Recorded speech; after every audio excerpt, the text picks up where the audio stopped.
Ibu bapak, saudari-saudara, kawan-kawan muda dan adik-adik yang terkasih, selamat pagi.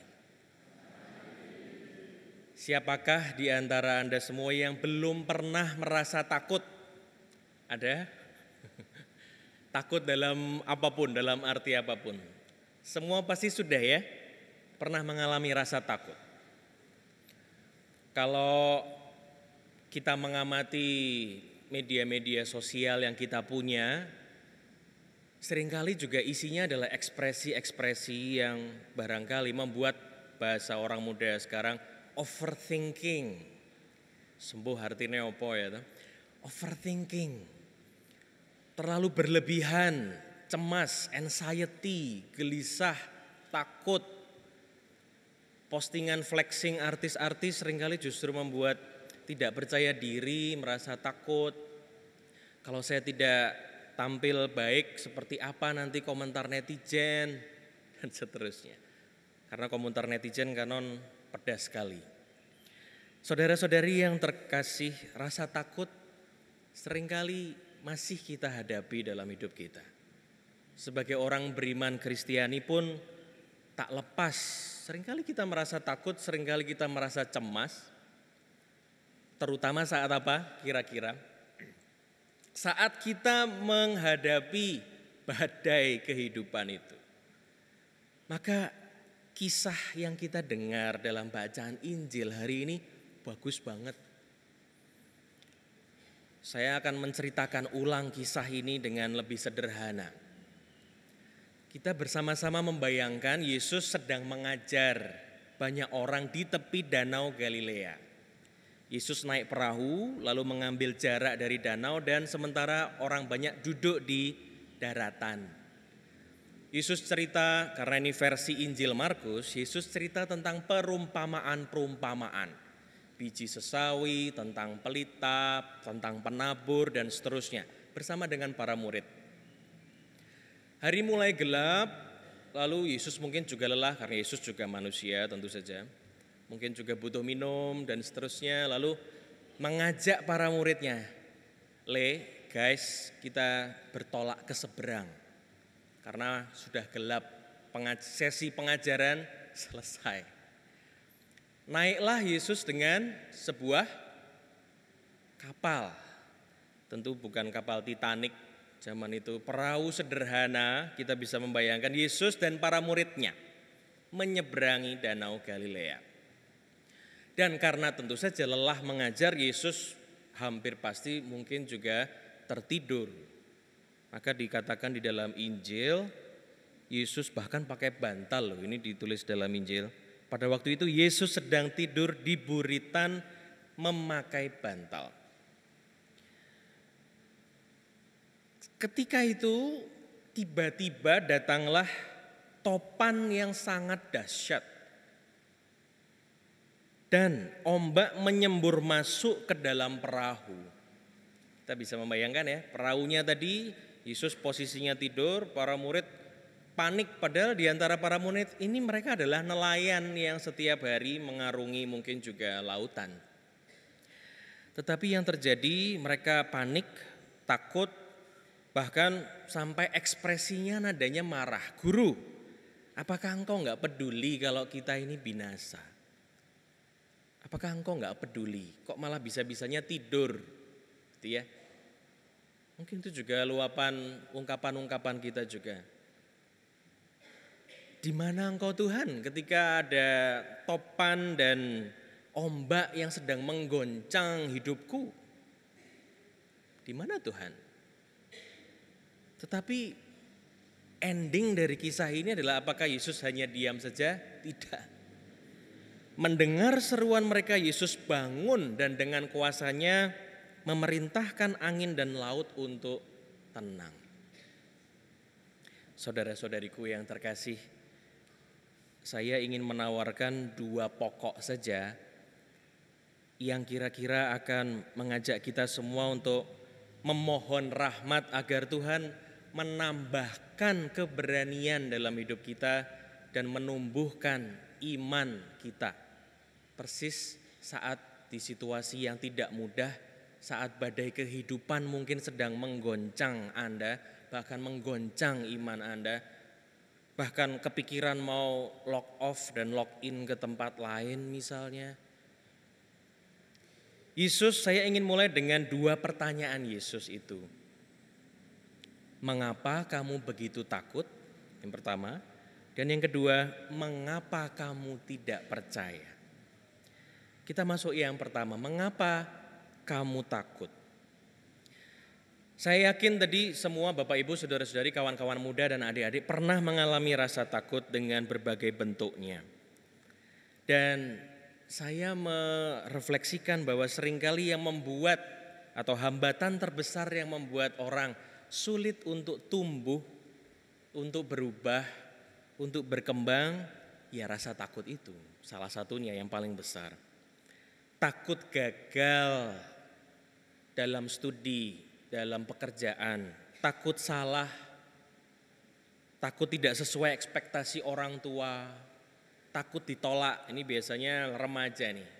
Kok saya nggak masuk dalam circle-mu sih, kamu nggak diajak gitu ya. Takut dijauhi teman. Kalau ada yang nyontek, lalu melaporkan guru, Bu itu teman saya nyontek, wah akan dijauhi satu kelas, takut. Takut dianggap sok suci, takut dianggap saleh, takut dianggap baik dan seterusnya dan seterusnya. Pola asuh dalam keluarga barangkali juga menentukan itu. Ada sebuah tayangan video menarik, ada seorang anak balita dengan ibunya. Ini versi luar negeri, versi barat, saya tidak tahu negaranya mana. Si anak ini tidak sengaja menjatuhkan gelas berisi susu dan menumpahkan sarapan dia gitu di meja. Dan video yang sama ada seorang anak kecil orang Indonesia dengan ibu orang Indonesia menjatuhkan juga segelas susu atau piring makanan di meja makan. Pengalaman yang kurang lebih sama, ternyata responnya bisa berbeda. Yang video orang Indonesia tadi sudah bisa dibayangkan apa yang dilakukan si ibu orang Indonesia ini. Dimarahi habis-habisan anak ini, kamu gimana sih? Ekspresinya ya. Sudah bilang, mama sudah bilang jangan ditaruh di situ, bla bla bla dan seterusnya. Anak ini takut sekali menangis dan tidak bisa berhenti menangis. Ekspresinya langsung. Ini anak kecil ya toh. Sementara kita bisa membayangkan video kedua ini, si ibu ini mengatakan, it's okay, it's okay. Lalu dia mengajak anaknya itu membereskan bersama. Tidak dimarahi langsung. Saudara-saudari, ini ilustrasi sederhana. Barangkali rasa takut yang muncul dalam diri kita juga bagian dari pola asuh keluarga, lingkungan masyarakat, ekspektasi yang tinggi, nilaimu harus 100. Ketika dia dapat 85 ya sedih, takut setengah mati untuk menunjukkan nilai ulangannya pada orang tua barangkali. Atau takut salah dikit-dikit orang tuanya akan memarahi. Atau pasangannya akan, kamu kok begini, kamu kok begitu. Jadi kayak serba salah nih jadi cowok misalnya. Ya itu. Ada rasa takut yang muncul dengan berbagai sebab. Ketika badai kehidupan datang, kita juga seringkali merasa terisolasi dan takut. Berkepanjangan, gelisah. Dan hari ini kita diundang untuk lebih jauh bertanya dalam diri kita. Rasa takut apa sih yang seringkali muncul saya alami sebagai umat beriman? Rasa takut yang seperti apa? Santo Yohanes Paulus II punya moto yang sangat bagus, be not afraid. Jangan takut. Jangan takut. Dalam berbagai kesempatan mendiang Santo Yohanes Paulus II selalu mengungkapkan, jangan takut dalam hidupmu. Persis karena Yesus ada bersama kita di perahu yang sama. Bahkan ada yang menganalisis dalam kitab suci ada sekitar 365 kali ungkapan jangan takut dalam berbagai versinya. Hanya ingin mau mengatakan bahwa sebagai umat beriman Kristiani kita diundang untuk melampaui rasa takut. Apakah boleh? Boleh mengalami rasa takut. Tapi kalau sampai berlebihan dan sampai overthinking, sampai lalu jadi merusak segalanya, saya kira bukan itu yang kita wujudkan sebagai umat beriman Kristiani. Maka di poin pertama ini kita mohon rahmat agar Tuhan sendiri menambahkan keberanian dalam jiwa kita. Pertama-tama karena Tuhan selalu beserta kita. Pokok yang kedua, mengapa kamu kurang percaya? Ombak dan taufan menggoncang perahu ini. Sesuatu bisa jadi menggoncang relasi kita, menggoncang identitas kita, menggoncang iman kita. Rasa takut tadi membuat kita seringkali tidak sadar bahwa Yesus ada bersama kita di perahu yang sama. Reaksi kita dalam menghadapi badai itu seringkali juga mengungkapkan bagaimana sih sebenarnya kita beriman. Kalau mau menguji iman seseorang, lihat bagaimana reaksi, bagaimana respon ketika ada kesulitan, tantangan, penderitaan itu datang. Akan kelihatan apakah kita sudah sungguh beriman, berakar dalam iman yang sungguh-sungguh, atau masih seperti para murid yang belum yakin bahwa Tuhan ada di perahuku. Mengapa harus takut dan cemas?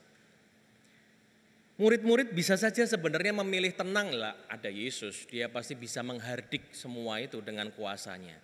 Tetapi yang terjadi sebagai manusia biasa, bagian ekspresi kita diwakili oleh para murid ini yang seringkali masih merasa takut dan cemas.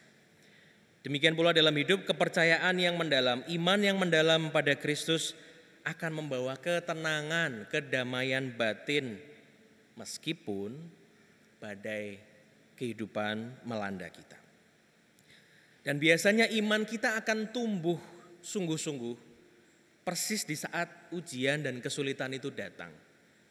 Iman tidak akan tumbuh kokoh kalau kita hanya ada dalam comfort zone, dalam zona aman, nyaman, dalam ruang tamu kita sendiri.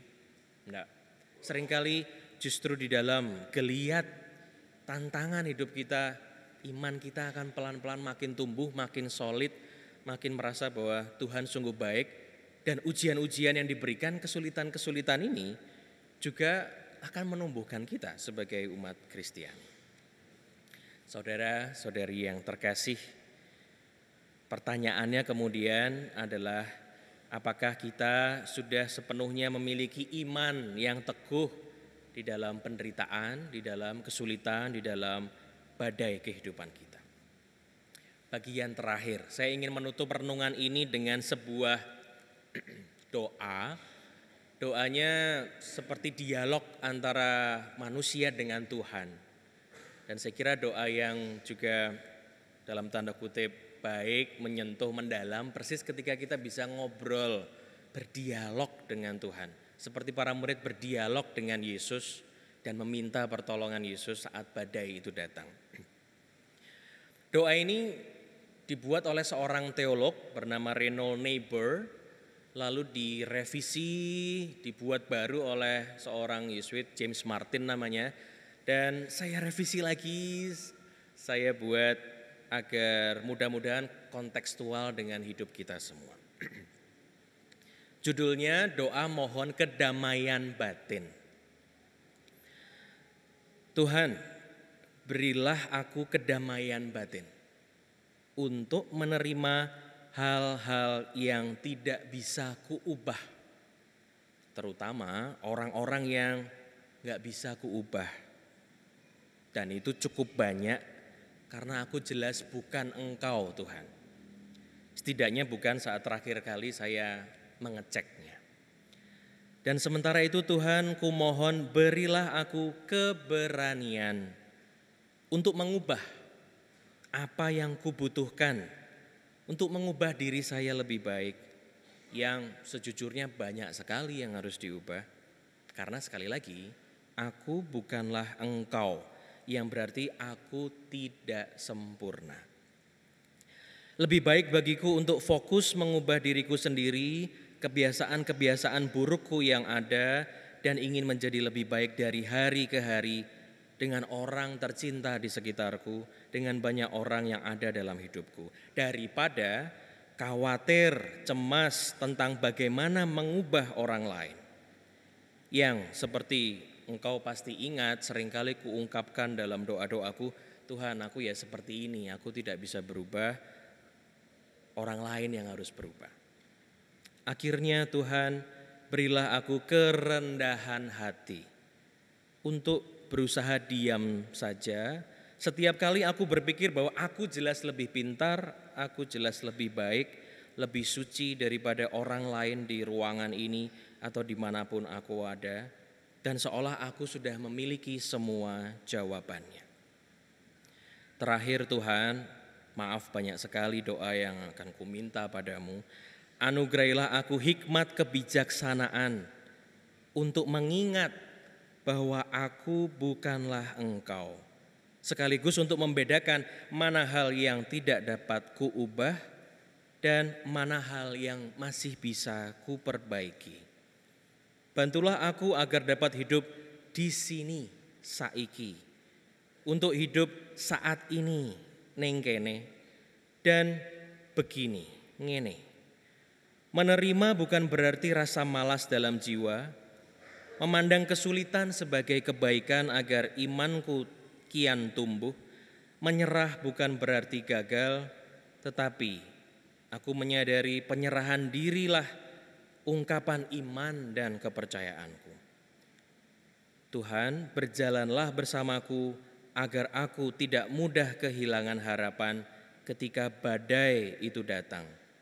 Sebaliknya, semakin percaya bahwa Engkau pasti akan membuat semuanya baik jika aku menyerah pada kehendak-Mu dengan seluruh upaya manusiawiku. Amin. Amin.